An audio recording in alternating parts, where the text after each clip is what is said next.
Meldžiame Viešpatie, atverk mūsų širdį, protą, priimti visą tai, ką šventėja nori mums atskleisti, tavo meilės žodis nori mums pasakyti per Kristų mūsų Viešpatį.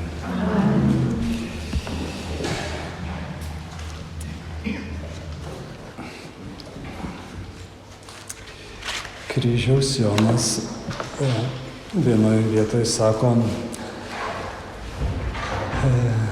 nors kelias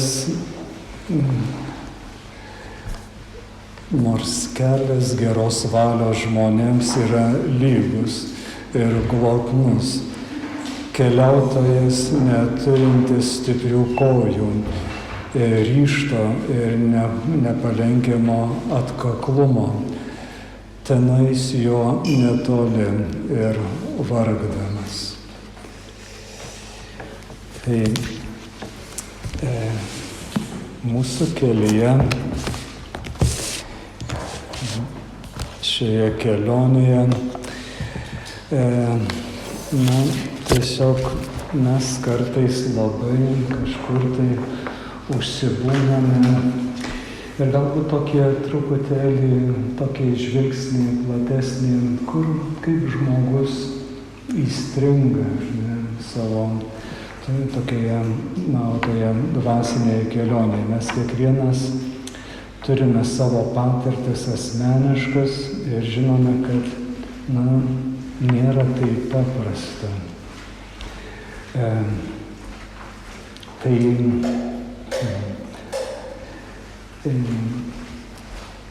Ir dažnai, paprastai yra sudėtinga šitoje kelionėje, nes daug yra melagingų kelių. Tas kalnas į Karmelio simboliškai pavaizduotas, jisai, tas keliukas, tie vartai, jie siauri ir žmogus dažnai vis nukrypsta į kažkur tai kitur. Ir nes tas kelias nėra toks labai aiškus. Viena vertus jisai aiškus, Kryžiaus Jonas labai gražiai kalba, tas kelias tikrai aiškus ir netgi dar jeigu vieną posakį paskaičius, sakom, o Viešpatie mano Dieve, kas tavęs ieškodamas tyra ir paprasta meilė, nesuras tavęs kaip itin malonaus ir trokštamo, nes tu pasirodai pirmas ir išeini pasitikti tų, kurie tavęs trokšta. Tai atrodytų, pats Dievas, jisai, mes vis girdim, kad jisai pirmas išeina ieškoti žmogaus ir vis dėlto, ko reikia? Reikia tos tyros širdies, įsimylėjusių širdies.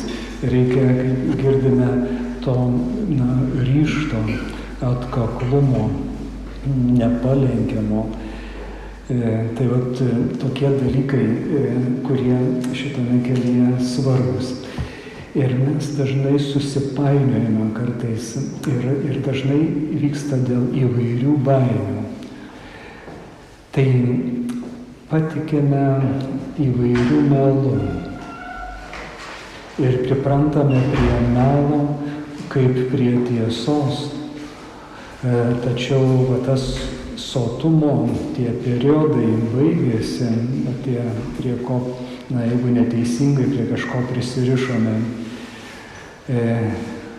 Ir tai mums parodo įvairios nesėkmės, ar karai, ar tremtys, ar dar kas nors.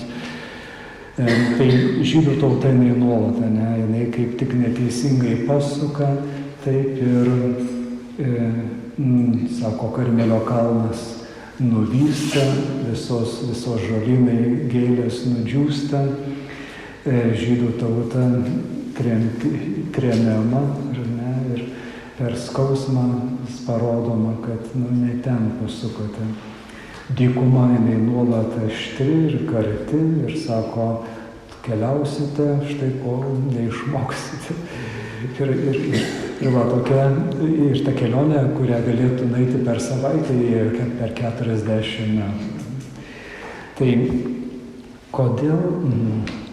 Tai kodėl didesnė dalis žmonių patiki melu, iš kur toks motyvas? Ir pagrindas vis tiek yra baimė. Gal kartais velnias yra baimės autorius, galėtumėm taip sakyti, bet vis tik yra daug sudėtingiau. Į mūsų vidų įsiveržia netikro nuolankumo jausmas, kuris labai sunkiai išprašomas lauk. Dėl šios sieloje giliai atsiradusio pasaulio nuolankumo žmoguje atsiranda baimės. Šis melagingas nuolankumas taip stipriai įsišaknyja ir apvainikuoja mūsų dvasinį gyvenimą, taip pat iškreipia, bet priimtina, bet tas tampa priimtina žmonėms. Šis jausmas melagingo nuolankumo prisisiurbia ir išgeria sielos syvus, išsekina, palieka ją be jėgų. Tai sukuria tą netikrą aš, tą mirusią religiją mūsų bažnyčioje. Klaida slypi tame, kad žmogus savo visas jėgas sudeda ne dėl tikro išgelbėjimo, bet užsispyrusiai bando siekti laimės pasaulyje. Ir mes tai savyje irgi galim matyti. Bažnytinės, tai vyksta visur, ir toje bažnytinėje karjeroje, pasaulio dalykuose, siekiant įvairių dalykų, labai žemiškų. Žmonės paskęsta juose, prapuola visas dėmesys sutelkiamas, atimamas dėl šių paviršutiniškumų. Ir visa energija nukreipiama tik į tai. Ir sielos jėga tarsi prisisiurbia prie šito tokio troškimo, tokių siekimų, grynai žemiškam lygmenyje. Tai kryžiaus Jonas, jisai sako, kad mūsų aistros, kurios mus išsekina, yra 4 aistros, aišku, čia eilė dalykų mus sekina, bet šitos yra toks įdomus reiškinys, nes kalbama apie 4 aistras. Ir džiaugsmą, viltį, skausmą ir baimę. Tai taip jisai sako apie jas.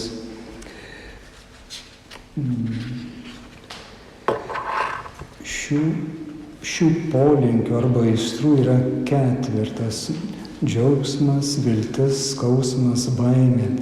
Aišku, kad šios aistros proto veikimu taip nukreiptos į Dievą, kad siela džiaugtųsi ne kuo kitu, o tik tuo, kas skirta Dievo garbei bei šloviai, kad nesiviltų nieko kitu,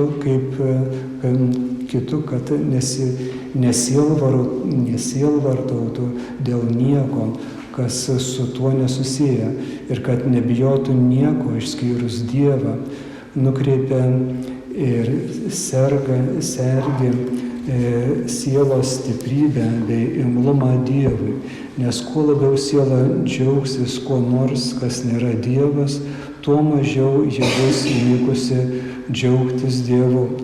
Kuo labiau vilsis kuo nors kitu, tuo mažiau vilsis Dievu. Kuo labiau pergyvens, bijos dėl kažko, tuo mažiau bus baimė sudėta Dieve. Iš tikrųjų, ta baimė tai yra, sakoma, galima įvairiai pasižiūrėti tą baimės aspektą, kas link Dievo, bet paprastai, sakome, baimė yra prarasti Dievą. Čia pagrindinis supratimas, kas yra ta Dievo baimė. Tai, o kas yra prieš pastatoma tokiam visiems tiems tokiam klaidingam supratimui, tai dvasinė kantrybė. Ir, sakoma, skausmas taip pat yra išgelbėjimo kelionės dalis. Tai aukojant visą, kas tai yra žemiška ir kas padeda sielai atgyti, kas yra baisu tokioje pasaulio paglemžtoje sieloje, kad negali būti tikros, tokioje sieloje nėra tikros meilės. Čia viskas susideda iš prisirišimų ir siela juose greitai degraduoja, miršta, nežiūrint kokius dvasingumo askezės idealus savo bestatytum. Kas yra ta sielos mirtis? Tai meilės nebuvimas, praradimas, jos praradimas. Tokia mirusi siela bijo gyvenimo, kaip gyventi, jei nėra meilės. Jonas sako, kad tikra meilė nugali baimę. Galima būtų išgirsti iš posakių 161. Irgi, truputį jisai praskleidžia apie aistras šitas. 4 prigimtinėms aistroms būtent džiaugsmui, liūdesiui ir baimiai, vilčiai. Kaip galima būtų išeiti iš viso to, čia, kadangi posakiai, tai jie yra glausti ir galima tiesiog, tegu ir nuskamba išgirsti, kaipgi galima būtų atstovėti šitas aistras pasaulyje. Stenkitės visada linkti ne į tai, kas lengviausia, bet į tai, kas sunkiausia. Ne į tai, kas gražiausia, bet į tai, kas prėskiausia. Ne į tai, kas maloniausia, bet į tai, kas mažiausiai malonu. Ne į tai, kas teikia poilsį, bet į tai, kam reikia pastangų. Ne į tai, kas paguodžia, bet į tai, kas nepaguodžia. Ne į tai, kas daugiausia, bet į tai, kas mažiausia. Ne į tai, kas aukščiausia ir puikiausia, bet į tai, kas žemiausia ir labiausiai niekinama. Linkti ne ko nors norėti, bet nieko nenorėti. Ieškoti ne to, kas žemiškų, kas iš žemiškų dalykų geriausia, bet to, kas blogiausia. Ir dėl Kristaus trokšti žengti visišką nuogumą. Tai atrodytų kaip tarsi prigimties priešas būtų kryžiaus Jonas. Ir tarsi atrodytų viskas, kas, ką girdim, tarsi nukreipta priešą, tarsi negali nieko net pasidžiaugti, tarsi atrodytų. Bet iš tikrųjų būtent čia yra bėda, kad mes žmogus taip pripratęs prie tų žemiškos patirties džiaugsmų. Jisai, kad kopime į Karmelio kalną, rašo daug apie džiaugsmus, dėl ko valia nuolat mūsų ieško įvairiausių džiaugsmų. Sako, šiandien ta technika išsivyščius ir pedagogai sako, kad tuose prietaisuose, kurie mums nuolat bruka, tuose ekranus, tai jie sako, labai per trumpą laiką duoda didelę dozę džiaugsmo patirties, džiaugsmo hormono.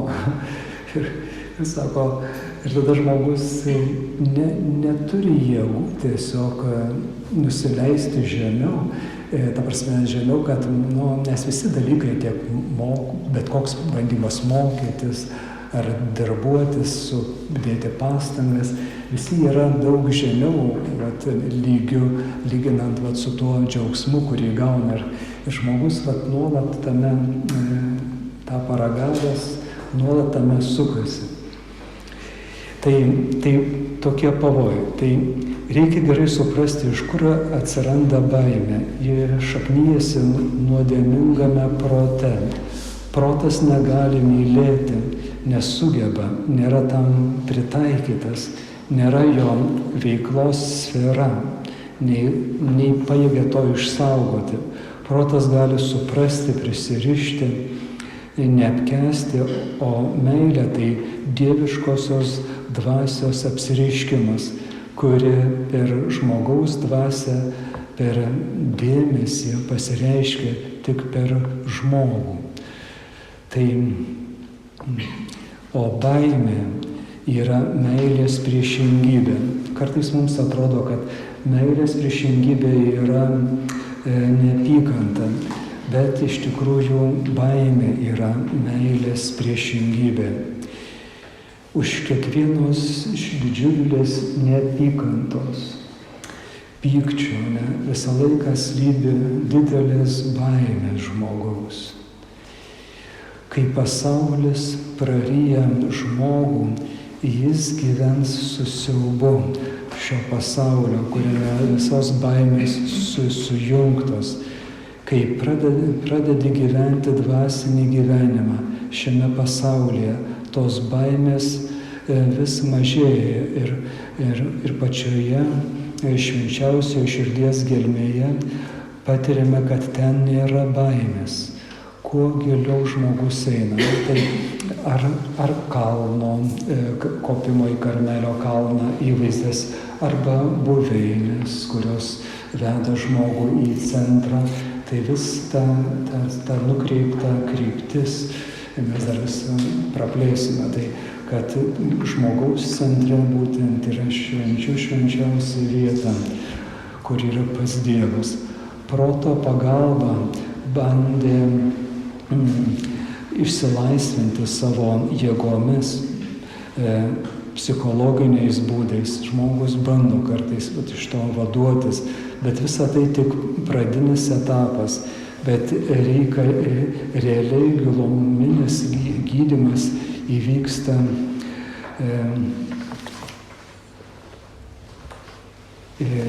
kitaip. Tai ir kaip tai kasdienoje reiškiasi. Visi žmonės bijo, bet kurie keliauja dvasioje į baimę, nekreipia dėmesio, palieka nuošaly, o kiti vergiškai jai paklūsta. Žmonės nori nedidelių dalykų, laimės, savęs realizacijos, jaukumo šeimos, kuri sukuria džiaugsmą ir galvoja, kad sukurdami šeimą jie galės nugalėti savo baimės dėl to jaukumo, džiaugsmo šeimoje. Bet piktoji jėga reiškiasi pasaulyje ir nuolat apgauna žmogų. Ir subtiliai, rafinuotai juokiasi žmogaus bandymo nugalėti baimės, tokiais žmogiškomis tokiamis pastangomis. Žmogus bando susintensyvinti laimę ir, visokiais stimulantais, žemiškais džiaugsmais, kaip vynas ar narkotikai ir kas bebūtų, ar ne? Bažnyčios gyvenime irgi netgi tie gražiausi liturginiai dalykai, bet kokia veikla gali būti, užsiėmimas gali būti panirimas į tam tikro džiaugsmo ieškojimą, kažkokio nuraminimo ieškojimą. Bet jei siela nesugeba išlaikyti Dievo malonės, galiausiai visą tai dar labiau išsekina ir siela prieina prie nusivylimo, netgi cinizmo. Tokia baigtis viso to. Siela galvoja, surinkusi visus laimės gabaliukus ir sudėjusi į vieną atras didesnę laimę, bet nieko panašaus. Gavo tik didelį mirtiną šaltį. Tai ne fizinis, o vidinis, jau ne baimė, betgi siaubas, kad nebegali atsispirti nuodėmiai. Siaubą keliantis atotrūkis, kad svajoja apie maldą, kontempliaciją, religinį gyvenimą, nuolatinę maldą, o tikrovė atsiskleidžia, jinai kitokia, kurioje žmogus yra su visų nuodėmingumu. Tada žmogus kelia klausimą, kodėl tai neveikia, kodėl nepatiria bažnyčioje tos malonės, atrodytų, daug dalykų daro, bet matome, kad ta kieta tikrovė, jinai, pasibeldžia su visa jėga žmogaus gyvenimą. Tai malonė yra, visą laiką ta Dievo malonė yra, bet tai padaryti be pastangų, be sielos valymo, neišsižadėjimo, proto, pasaulio neįmanoma, jeigu nebandai eiti tą kelionę atsižadėjimo. Šventos mišios, tai malonės šaltinis, pagalvojus, tai yra pats didžiausias malonės šaltinis, bet vien mišios be vidinio gyvenimo, tai kaip ateitume pasivokti malonę. Mūsų visų klaida, ateinant į mišias, galvoti, štai imkit malonę, veltui duodama. Girdime rašte irgi labai gražiai tas. Bet jos nepajėgiame priimti ir išlaikyti.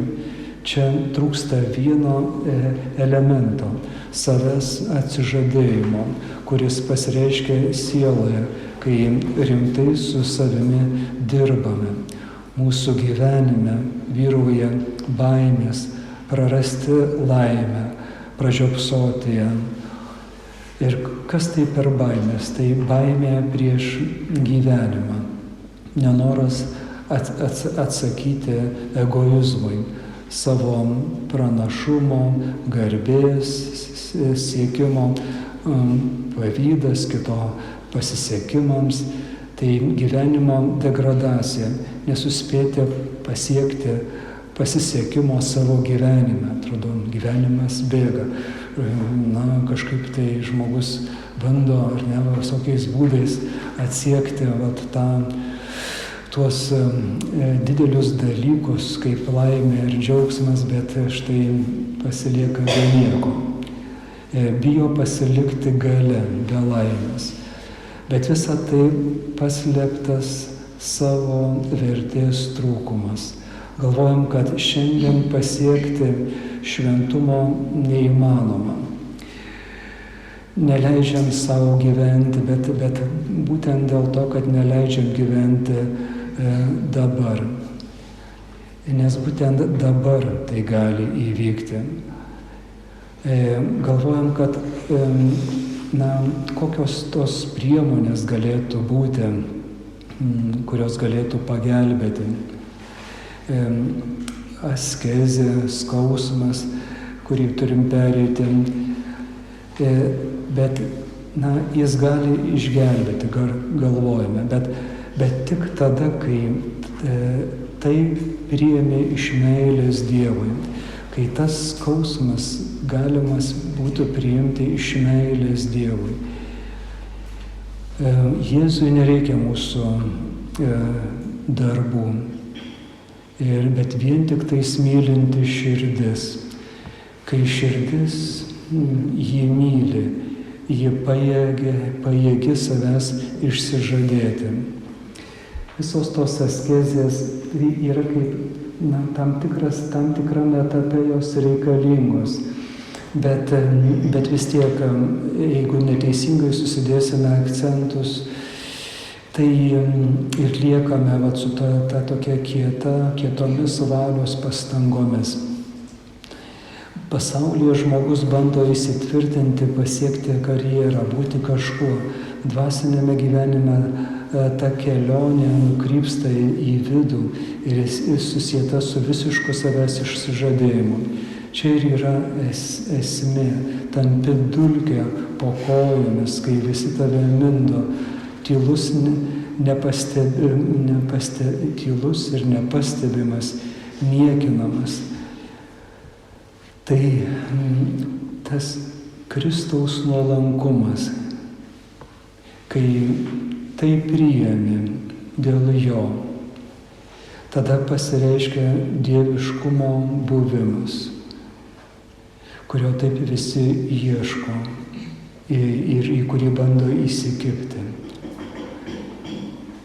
Tai šis Dievo buvimas šiame netikrame pasaulyje yra tikrovė, yra tikrasis gyvenimas. Ir tai, kas naikina visas mūsų baimės, kuri prilipusi kaip klijai. Ta Dievo apraiška žmoguje daro jį laimingu. Ir sako, kad nėra ko bijoti, jo kažko ieškoti daugiau, pergyventi ar nerimauti, nes viskas turime savyje. Visa krikščionio žmogaus pasaulyje klaida ta, kad laimės ieško protu, bet proto veikimo principas pasaulyje smulkina į gabalus ir prisiriša prie šių dalykų, o kartu su prisirišimu sukuria vis didesnį nutolimą, atskyrimą, nemalonumas,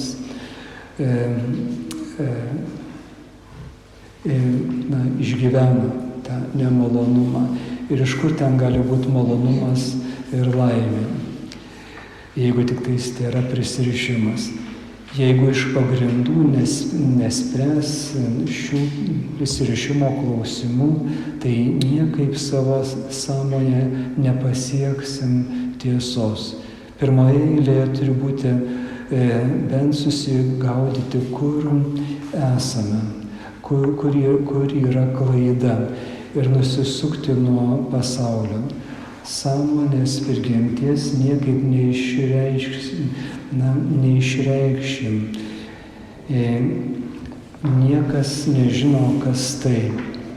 Kai kalbame apie sąmonę, apie sąmoningumą, visą laiką siejame su mūsų dvasinio gyvenimo dalimi. Tai tas mūsų dvasinis pasaulis nekovoja su mintimis. Kai atsiveriame tame sąmoningume, atsiranda, kai sąmoningumas atsiranda, visos mintys dingsta. Mintys negali egzistuoti toje dvasinėje plotmėje, kuri atsiveria. O kas yra mintys? Tai, tai, kas užsklendžia mūsų sąmonę, kaip Kryžiaus Jonas sako, tai kaip tas stiklas purvinas, kuris neleidžia prasišviesti ties šviesos spinduliams. Dievas nuolat komunikuoja ir duoda žinoti apie save. Bėda, kad tai yra taip užtemdyta šitą įvairiais pririšimais žmogaus gyvenimas ir mes nepajėgus tiesiog suvokti, nesu nepajėgus išstovėti ar ne.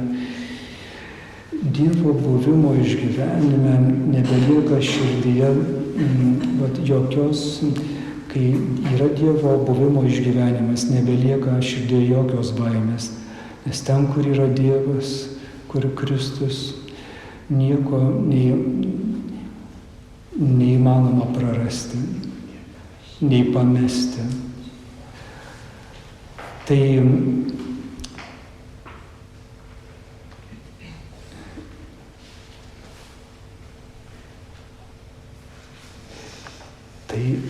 šitokia baimė. Klausimas, kokia baimė viršūnė, kokia baimė sunkiausia išguiti.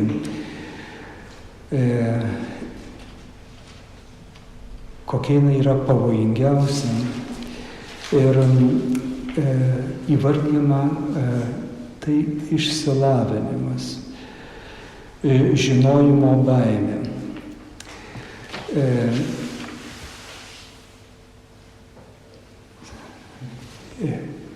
Žinojimo baimė prieš praktiką, pratybas. Nėra blogai išsilavinimas, kad gerai suprastume, nėra blogai žinojimas, bet štai išsilavinimas, tas žinojimas prieš praktiką, pratybą ir pasaulio išsižadėjimą. Tie dalykai, kaip galima būtų įvardinti, kaip salioninis dievas. Tam patogume žmogus, Dievo pažinimas prieš tikrą skausmo pakelimą ir Kristaus patirtį. Tai prieš tokį dvasingumą, atsiveria, kas yra tas tikrasis, tas skausmo pakelimas ir Kristaus patirtis. Toks pažinimas nieko bendra neturi su praktika, patirtimi, kuri veda į pasimetimą, visada prie visokio nenoro ką nors patirti. Mokiniai irgi, jie nuolat irgi priešinosi. Žmogus taip jau yra, kad nuolat priešinosi prieš bandyti realizuoti, tai ką išgirdo, tai ką sužinojo, bandyti realiai įgyvendinti. Ir tas gluminančiai veikia. Tai mūsų tikslas pažinti, kuo mes tapome, tai apčiuopti ir atsisakyti to antrininko, su kuriuo susitapatinome. Mes tiesiog gimsta tas ego, ne tas antrininkas, su kuriuo labai susidraugaujame. Ir su kuo tu susitapatinai? Ar su Dievo žodžio skelbėjo, su šeimos žmogumi, su muzikinė siela, ar su gražiu kūnu? Pasaulyje pati didžiausia baimė, ypač vyrams, yra sąžiningumas pasaulyje, o moterims pasilikti vienišoms, be palaikymo, likti nelaimingoms. Kad nueiti iki Dievo valios pažinimo, reikia pirmą pažinti, kaip susikūrė vis šis savas, tamsus antrininkas. Ir tai vyksta nuo vaikystės. Žmogus skaitė knygas į įvairius žvaigždžių pasaulius, autoritetų kelius. Visi jie kūrė tą antrininką, su kuriais žmogus vis tapatinosi. O reikia pačiam atrasti savo kelią, kuris skirtas tik tau. Dievas numatė kiekvienam savą kelią, visai nepanašų į kitus. O visi tie skaityti šablonai apie tas žvaigždės arba tos ypatingus pavyzdžius žmonių, tai tik mūsų svajonėse sukurti įvaizdžiai, bet nieko bendro neturi su mūsų realiu gyvenimu. Taip tie, pavyzdžiai, šventųjų pavyzdžiai, jie skatina, jie tarsi gimdo tą ir priekaištą, kad mes galbūt turime žengti tą žingsnį, išdrįsti kaip ir jie. Gali tikrai padėti. Bet kartais, bet dažniausiai lieka tik tai svajonių lygmenį. Svarbu suprasti, kad baimė egzistuoja tik ryšyje su tuo sukurto antrinininku. Mūsų visos baimės tik tais tame sukurtame antrininke, bet jei savyje atrandi Dievą, tai tau jau nieko nereikia bijoti. Tad aišku, kad nereikia užsikabinti už visokiausių psichologinių žaidimų nugalėti baimės. Šiandien turbūt visko yra siūloma, kaip išsigelbėti iš nerimo, kuris skandina žmogų. Juk mes ne su baimėmis kovojam, bet su individualybė, kurią sukūrėme, apie ką niekas nekalba. Tai tas tamsus antrininkas, su kuriuo susitapatinome ir patikėjome, kuriuo įteigė tiesiog patikėti, kad tai tikrai aš. Bet po mirties nieko to nelieka, nes visa tai yra tik tais sugalvotas dalykas, iliuzija. Tai kaip nugalėti tą antrininką, atrodo labai paprasta, net banalu. Yra vienas kelias savo asmeniniam gyvenime nusisukti nuo savo valios, atmesti ją, turėti vyriškumo, gyventi tiesoje, elgtis teisingai, gyventi pagal sąžinę, būti nuoširdžiu santykiuose. Nors to niekas nedaro, arba mažai kas daro, negyvena, bet reikia prasiveržti link tokios laikysenos. Vis mes girdime apie tą proveržį, ir ne? Bet sako, prasiveržti link tokios laikysenos, bet kokią kainą. Tiesiog kiek bekainuotų jėgų viską paaukoti, kad to pasiektume. Tai nuoširdumas parodys, kur toliau eina kelias.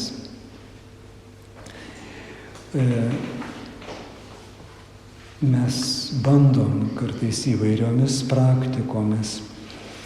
Ir viena iš tų praktikų yra mūsų malda. Ir kaip sakiau, ta malda mūsų, tas tylos laikas, kurį jisai tikrai be galo svarbus. Bet ta antra pusė mūsų gyvenime yra šitas paleidimas, toje kasdienybėje išstovėti tame atkaklume, tame nuoširdume su savimi ir su kitais. Tai čia bus ta kita pusė, kurios labai stokojama, kur galbūt tik tais teorijoje mes žinome, suprantam, kad taip reikia daryti, bet realiai labai žmogui turbūt yra nelengva tą padaryti, taip diena iš dienos. Bet prieisim dar. Reikia savyje auklėti vyriškumą, ne agresyvų, bet ramų, o tai sunku.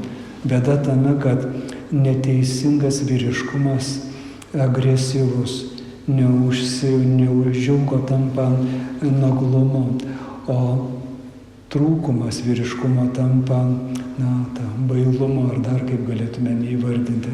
Kai matai atsiskyrėlį gyvenimą, jeigu pagyventumėm, tai nesunku, atrodytų viskas vyksta ir labai nesunkiai, nes jisai tiesiog gyvena tuo ir atrodo viskas labai paprasta, toks ramus, ne tik kad ramus, bet visos tos, bet kokios situacijos sprendžiamos ramiai. Ir atrodytų viskas, atrodytų gyvenimas labai paprastas, bet kai tokio pavyzdžio nėra šalimais, tampa viskas sunku. Todėl gyvenime žmogus praranda autentišką, kodėlgi mes prarandam tą autentišką vyriškumą ir prisipildo baimių. nes bijo skausmo, kančios, bijo prarasti prisirišimus, nes tam tikras pagrindas susiformavęs, bijo suprasti, bijo prarasti komfortą, apsaugą ir tai visa nuveda į nelaisvę. Ir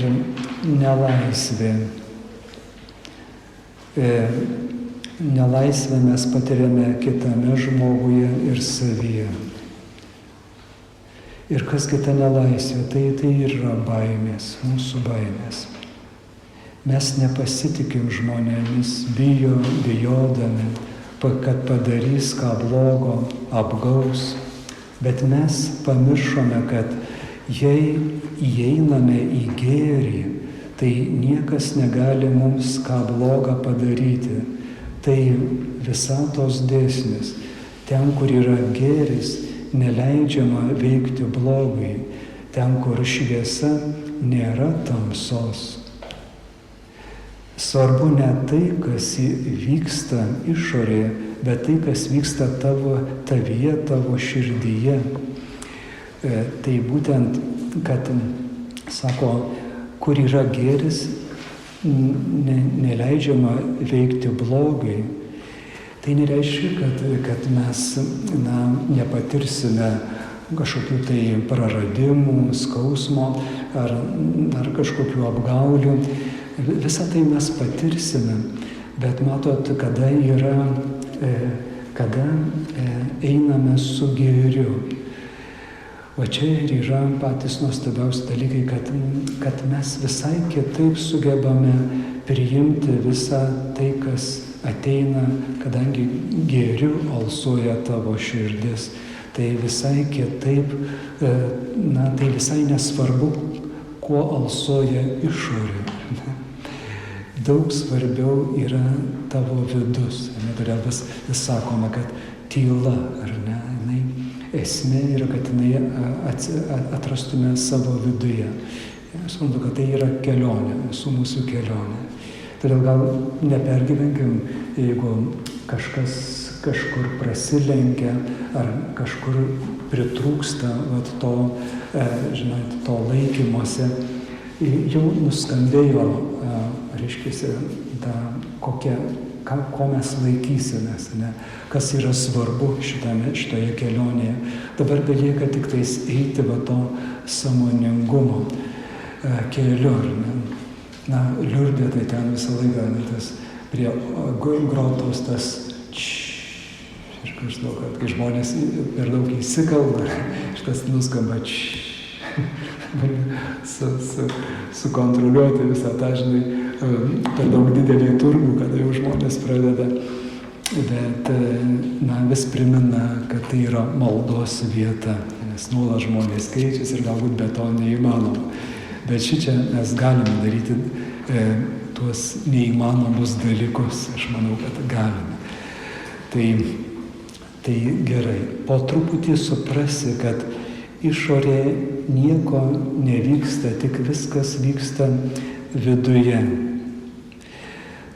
Taip, juk tavo reakcijos, baimės, skausmas, nenoras kyla širdyje, bet ne tavyje, kuris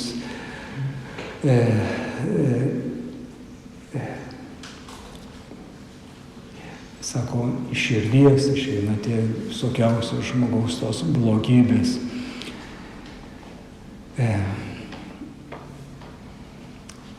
Bet ne tavyje, kuris sukurtas pagal tai, kas yra dvasia, ne tai, kas yra sukurta pagal Dievo paveikslą. Bet esame taip pavergti tamsaus antrininko, kad labai sunku iš to išeiti. Turi ištverti, išmokti, atlaikyti smūgius. Dabar ta praktika, kaip eiti,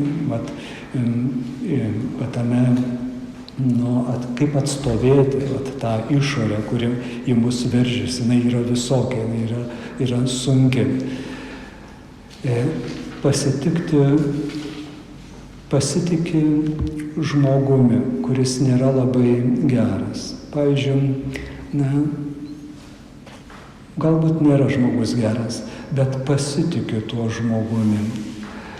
Ir tas žmogus tave išduoda, bet tu priimi, atlaikai jo tą niekšybę, tą smūgį ir iškenti tą smūgį, priimi šią blogybę ir pradedi ieškoti blogio šaknų savyje. Bet Dievas blogio smūgį didina ir blogio įtampa didėja. Kad siela priimtų didesnę Dievo malonę, jis turi patirti vis didesnį skausmą. Ir Dievas per plauką vis paaukština tą kartelę. Skausmo lygis didėja. Ir skausmas išauga tiek, kad tam paprastam tradiciniam krikščioniui su savo samprata tai jau pernelyg ir neįsivaizduojama. Bet tokio skausmo reikia, kad gimtų tikra malda. Įsivaizduojat, kur priimti, mes paprastai, kada mus apgaunam, mes pasitikėjimo apgaunam. Ir mūsų širdė mes žinome, kas jau veržiasi, kiek tenais visokių moralizavimų ar dar nuogastavimų. Ir ko tik tais tenais neprisikūrė, tas vidus. Bet štai jeigu mes vis dėlto ryžtamės eiti šitą kelionę, čia ir yra tas, kodėl šventoji Teresė Lizjienė, mes tą turim labai artimą pavyzdį, kodėl jinai taip kantriai kenčia tos pažeminimus, tą seserų nesupratimą. Tai viskas sukasi vien apie tą patį vyriškumą, ar ne, apie tą bandymą atstovėti. Nes būtent čia ir slypi tas turtas, kad tu prieitum prie maldos gilybės, ar ne, reikalinga, kad būtų sunaikinta viskas, kas gožia šitą artumą. Atrodytų, galėtume mes čia ateiti ir sako šventoji Teresė, galima didžiausius ir kryžiaus Jonas tuose posakiuose jūs vis rasite atsikartojančius dalykus, kad ir giliausi dalykai, ir gražiausi maldoje, jie atrodytų nuostabus, bet jie visą laiką bus nieko verti.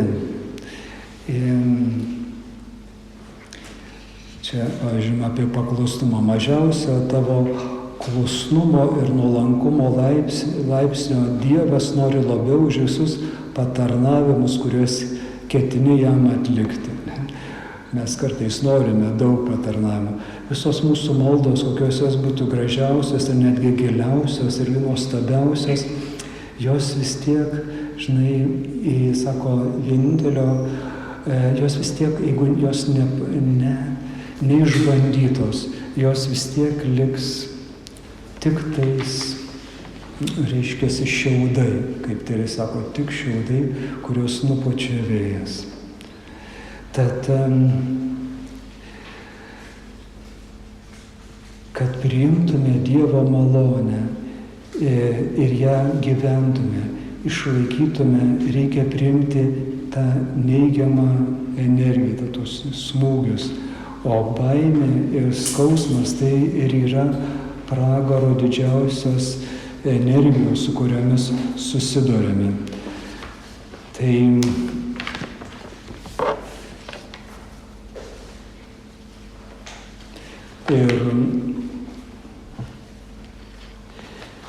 ir taip žmogus stiprėja, deginamas tokios ugnies.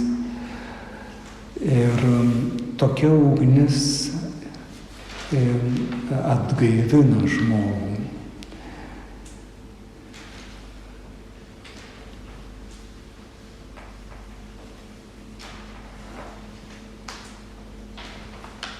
Tai na, toliau pratęsime.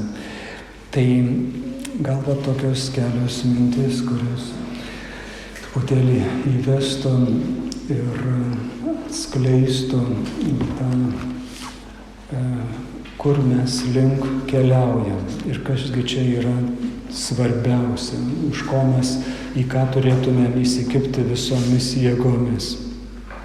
Tai kiekvieną momentą ir čia būnant jums bus daugybė pagundų, ar ne, nuogastavimų ir visokių neigiamų, ar ne, išgyvenimų. Bet visi šitie dalykai nėra šiaip sau, visi jie yra svarbus, su jumis nėra nei vieno dalyko atsitiktinio, kurie čia ir dabar vyksta, kaip ir visam gyvenime. Bet vat, būtent čia maži dalykai, kurio kartais mes numojam ranką ar kažkaip nustumėm, vat, visus juos pakeisti, vat, to, žinai, bandyti atlaikyti tą ir ieškoti, kaip galima būti, vat, atrasti tą pozityvumą, ne, visose tose aplinkybėse, kaip galima būti atrasti, kuo galima būtų čia pasidžiaugti. Tokia Poliana, ne, anglų ten toks apsakymas turbūt iš Jungtinės karalystės ateinantis, džiaugsmo žaidimą, kurį žaidė. Tai man atrodo labai gražus pavyzdys.